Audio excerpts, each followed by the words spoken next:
Rashad Owens has yet to testify in his capital murder trial, but the jury did hear from him today. They got to hear what he had to say to police officers the night prosecutors say he ran down 24 people during last year's South by Southwest Festival. Fox 7's Rudy Koski is live at the Travis County Justice Center with details. Rudy. Hi, Mike. We've had 2 days of emotional testimony from the survivors and the family of the victims, and today the focus was expected to be mainly about technical forensic evidence, but a surprise happened. For the first time, we got to hear reaction to the crash from Rashad Owens himself. This is video of Rashad Owens being taken into custody by Austin police. Wednesday, Officer Robert Mitchell testified about several statements Owens made to him about the people he allegedly ran down. He kept saying over and over that he didn't mean to do it. He apologized.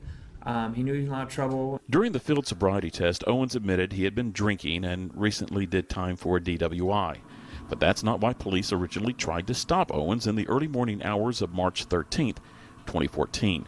It was because he was driving without his lights on. Dash camera video shows how Owens drove up 9th Street, past a barricade on Red River, and sped through a crowd of people outside of a South by Southwest music venue.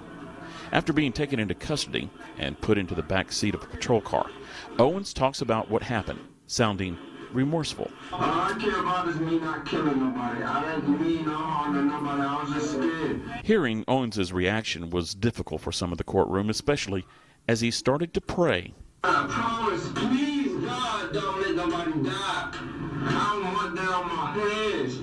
I promise. I didn't mean no harm to nobody. I was just scared. Owens also voiced regret about his decision for being in Austin that night. I should have stayed home, but I had to make some money for my kid. Rashad Owens was in town last year to perform at an East Austin bar during the South by Southwest Festival. The jury was told that he borrowed a car to go pick up a friend who was downtown.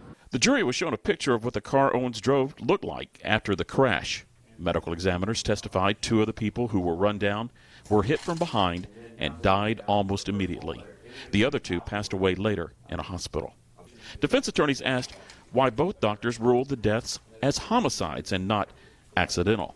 Well, I don't think that the people that ended up dying knew the individual who hit them, but there was an intention of going through the barricade and plowing through those people. The issue of intent was challenged when Officer Mitchell was testifying. Defense attorneys suggested racial tension as a possible excuse for Owens. You think it's unusual for a young black man to think that the police might kill him? Objection, Your Honor, to the relevance of this. If you can answer the question, I'll allow it. In this case, yes. But on the night of the crash, Owens offered his own assessment of his own actions. I should have just stopped.